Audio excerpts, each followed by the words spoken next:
We have South African designer and fibre artist Danielle Clough in studio to show us exactly how she threads and uses bright and bold pieces to create beautiful embroidery pieces. Starting out by doodling with a needle and thread 3 years ago, her works has grown to use everything from shoes, rackets and even iron gates as surfaces for her stitches. Danielle, so good to have you in studio. Good to be here. I had no idea that something like this even existed, and to see you bring it to life is absolutely amazing. So now that we know what fibre art is all about, can you tell us, what the inspiration is behind a lot of your work?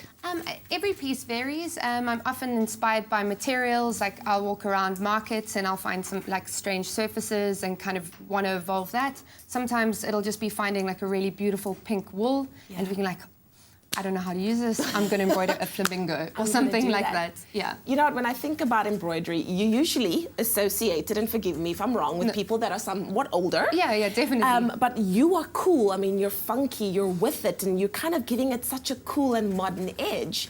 What are some of the strangest materials that you've used? I mean, you've got a little bit of a demonstration there to create the pieces that you've done.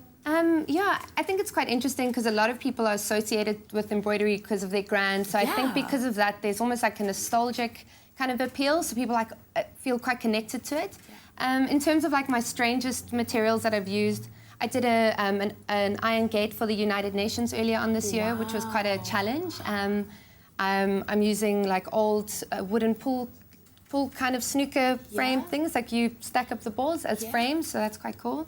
And then, rackets, chicken wire, whatever I can find, old fruit bags, anything can really become a surface. It's really wonderful, and I love that the colours are bold, that they are so eye-catching. I mean, you've taken something that no one ever thought could be so cool, and you've transformed it. I mean, I want to start embroidery now.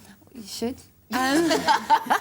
It's a really cool resurgence, I think, that's happening at the moment. And there's quite a big embroidery community. I think it's just scattered around. And I think a lot of people are trying to turn it into like a much more contemporary kind of feeling thing. So, moving away from like the granny art. And I think because a lot of people have got family that have always done it, it's accessible and it's comforting, and it's kind of like, it's not intimidating. Maybe because it's kind of dorky, it's not intimidating. But do you want to demonstrate to show us exactly how not intimidating it is? Yeah, it's really simple. I mean, for mostly I will create like some line work, or I'll paint my references, and then I'll just outline it on a fabric or a racket, and then just kind of colour it in. That's beautiful. So you've got a little bit of a template there of the flower that you're creating. And I'll do the flowers in a tracing paper so that, like, if I feel a little bit lost in terms of where my design is, I can just place it over and see what I'm missing.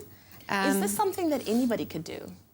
I hope not. I hope that I'm special, but I'm pretty sure that if somebody put their mind to it and took a bit of time, they'd be able to do it. Oh, I love it. Well, we're going to be checking out what Danielle's doing a lot more. It looks like something that is so much fun and also just peaceful and calming, that kind of thing. Danielle, thank you so much for being with us today. Absolute pleasure. Okay, awesome. We're going to take a quick ad break. We'll be right back after this.